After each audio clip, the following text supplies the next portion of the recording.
Jesus, your word and entering into it is a great adventure. Bless us now in this adventure of listening to your voice and finding our own within it. Amen.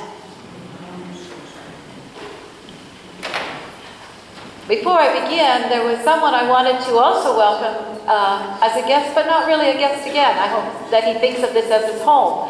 Those of you who are out to a really wonderful dance in January, when you might have had the blues, might have joined Chris Trowell's band. And I was so busy. Chris, stand up so we can say welcome. Am I right? You might be returning, but to another church, but here? Okay. Great. I want to tell you a story about a boy named Nuta. Now, Nuta lived next to a cornfield, and on the other side of the cornfield was a creek. The creek was fun because you could throw big dirt clogs in the water, make a huge splash. You could find frogs, turtles, and watch them for hours. Nuta was not allowed to go across the cornfield by himself, but he did one day. The creek was narrow and the water was low, so Nuta thought he could cross over the creek to the other side where there was a steep bank of raspberry bushes. Nuta loved raspberries. Oh, Ed, thank you. Does anyone here love raspberries? Oh, good. Okay. Well, Nuta especially liked the black ones. Would anyone like to try one? Those who put their hands up all get one. So they're coming down right now because, sermons should have many dimensions to them, and now you're going to taste the sermon. So Ed's going to go around, and if your hand's up, and we start with our guests, and I heard Chris go, oh yeah, so he's got to get one, and more than Tom. So I'm going to keep talking, and I hope you keep listening to me, but take one.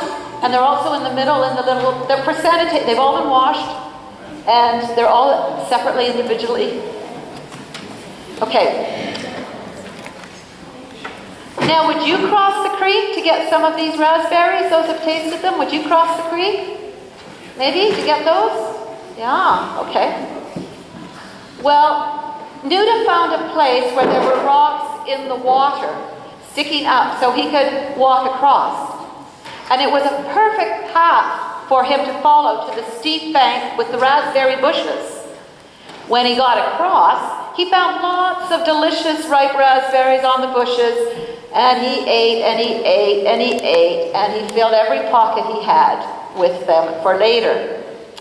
Then when he turned toward the water, he saw something move. It wasn't a frog. It was too long for a frog. It wasn't a turtle. It was too skinny for a turtle. What was it? Does anyone want to guess? Yes. And I heard someone sizzling the snake. It was a snake. And where Nuta lived, the snakes in the water were poisonous, very dangerous. Immediately Nuta knew he was in trouble. His heart started to beat really fast. And the snake came out of the water and started up the bank toward him. And then it stopped. Nuta began to scream. He screamed as loud as he could. I'm not going to ask you to scream. I know you can do it loud. There he was with the bush at his back and the snake between him and home. And home is where he most wanted to be right then. A neighbor, Mr. Ruffing, was out on the cornfield checking on things when he heard Nuta calling for help. He ran to the creek and he saw the snake and he saw Nuta. "Back up," said Mr. Ruffing. Now, backing up was hard because the bank was steep and because the bushes were thick. And backing up was going away from where Nuta wanted to be. He wanted to be home. "Back up," Mr. Ruffing said again. And Nuta pushed back up into the bushes. The snake tried to follow, but the bank was too slippery. "Stay there until I scare the snake off," said Mr. Ruffing. When the snake was gone, he picked up Nuta and carried him all the way home. Now that night, when Nuta and his mother were getting ready to say prayers, Nuta said, "I think I could have run past the snake and got home all by myself. I can run real fast." But Mr. Ruffing told me to go backwards. I'm glad you obeyed Mr. Ruffing instead of doing what you wanted to do, said his mother. Mr. Ruffing was like Jesus to you today. Like Jesus? Said Nuda. What does that mean? Sometimes Jesus tells us to do just the opposite of what we want to do, said his mother. And people who trust Jesus do what Jesus says instead of always what they want. And do they get home safely the way I did? Asked Nuda. Oh, yes, they do, said his mother. And then they said a prayer like this. Dear Jesus, we love you and we trust you. Help us to follow you. Thank you for showing us the way home. Amen. Did you like that story? I do. I like that one a lot. I like it because it reminds me that sometimes while it's really easy to trust, sometimes it is not. Sometimes it's easy to do the right thing, the good thing, not cross forbidden creeks, to share your lunch if someone forgot theirs, or comfort a friend who is sad, or help your parents get supper ready, or obey your cub leaders and scout leaders and brownie leaders, or, for some of us who are driving, the lights when they turn orange and then red. But sometimes it's really hard to trust others or God to follow the right thing, to obey all the rules for our safety, and to be loving, good people and children of God, and to give our best. If the money is on the kitchen counter, it's for dinner tonight, but it's enough to buy some more hachimons, is that what they're called? Hachimons? For your collection or hockey cards. Inside, you know what the right choice is. And what might surprise you, it was even hard for Jesus. He knows to do God's work, it's going to get really hard, really quick. People are going to mock him, they're going to bully him, they are going to be jealous of him, and they are going to plot even his death.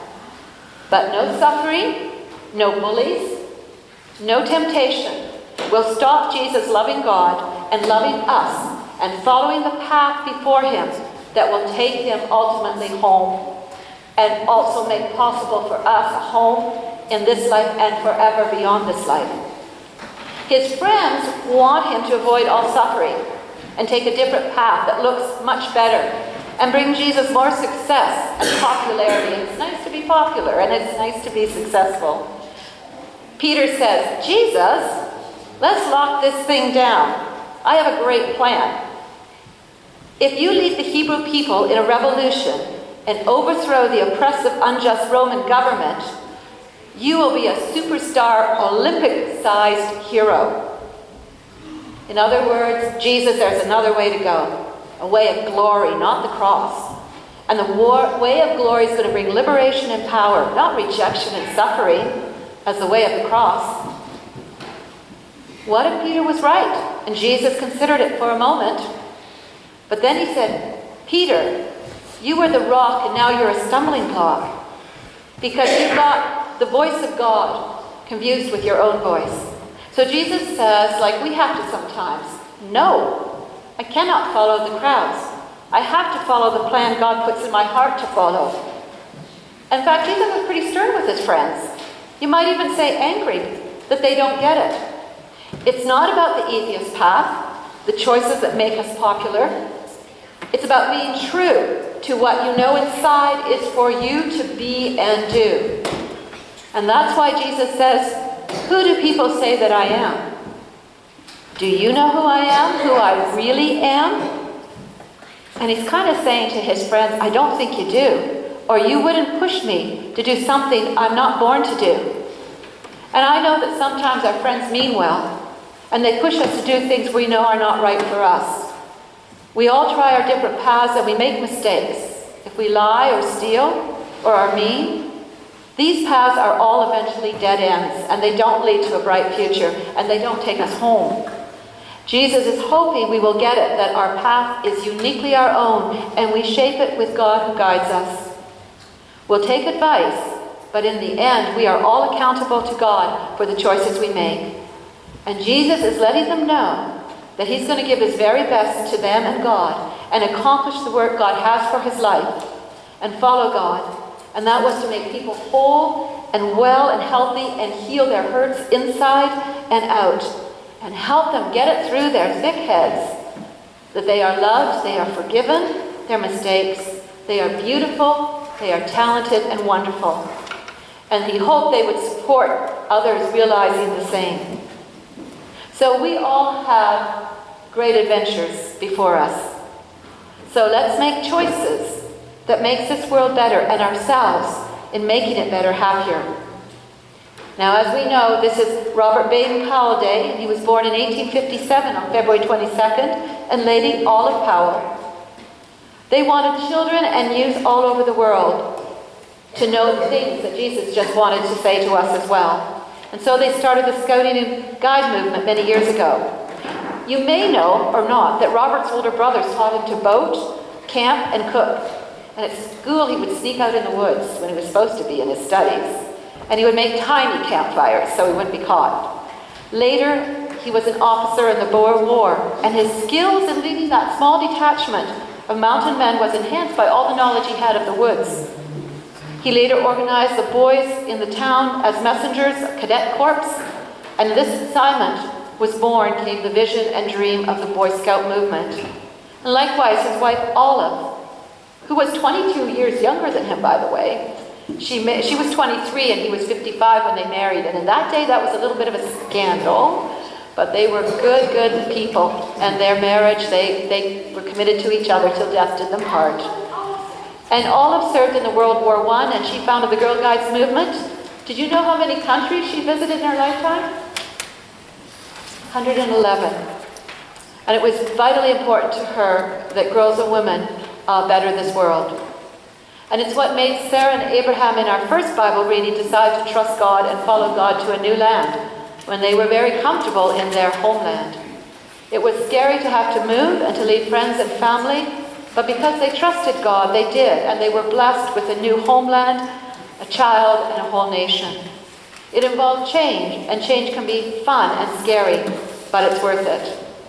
So I want to close now with two last examples of that. And one is about a priest, like I am, who greets a dear old friend who's a rabbi. And he hadn't seen him for many years.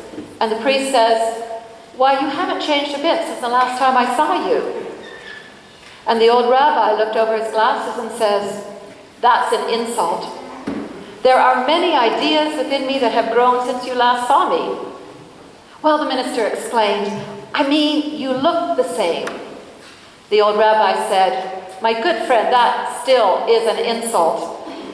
There are new wrinkles on my brow and new lines in my face, and every one of them is a symbol of some crisis. And all of these crises have deepened my soul. Please acknowledge the new wrinkles and lines in my face.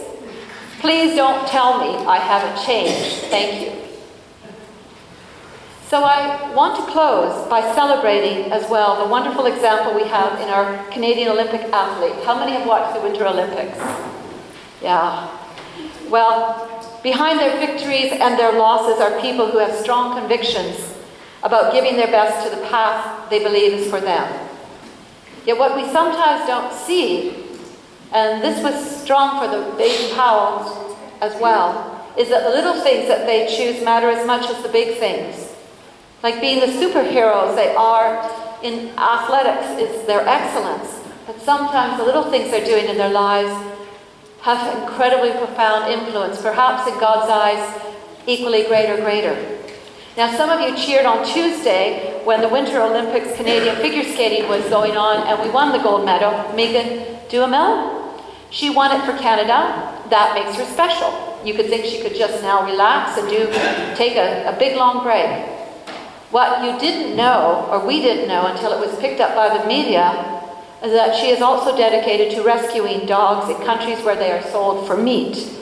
She rescued a miniature dachshund called Muti through an organization called Free Korean Dogs when she was in South Korea last February, and speaks out to urge others to do the same, to stand up for what you believe in. She is vegan.